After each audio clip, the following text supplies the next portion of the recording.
IFM News. IFM News. IFM News. Lokal.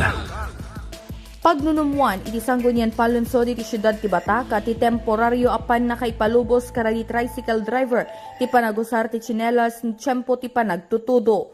Daytoy ket kalpasan nga day tinatiliw ti naso a lugar, no sa dino ti karunaan na rason na ket gapo iti agdama a panawon. Inlawlawag ni Sanggunian palunsod member Mac Arthur Aguinaldo, may palubos nga agsandal wenno agtsinelas dagitoy no manarimaan iti panagtutudo na, ngaminton agsardeng ken isublida iti sapatos dagitoy. Ano tudon, Madam Chair, automatic, mabalinda ikatinti sapatos na, mabalinda ang sandal. Ngayon ang sarding titudo, masapol na usarin dalata ni sapatos na. Di niya iti nadamag ko ka ni Chief Traffic So di iti ipagpakandahan ko mo no anak ti kaya ti August ba di tatad mo pamayan tayo kasi panagtutudo talaga hindi maiwasan.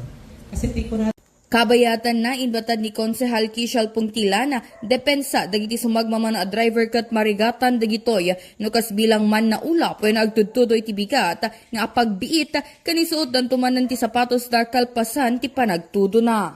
tumagat iti bigat nga naulog pa lang agmalmalog. So ti ko nada nagrigat sa mo ma'am no suot ka man iti sapatos me no nagsardin lang ang pagbiit and then ang tsinelas kam tulang. So may naikitira ito'y adala ni ti konseho no ana iti pagsayaatan dagi driver tapno saan na maabuso iti lintega kan tapno matulungan met dagiti agmanmaneho. Para iti IFM News, Idol Bernadette Toledo, Tatak, IFM. IFM News. IFM News.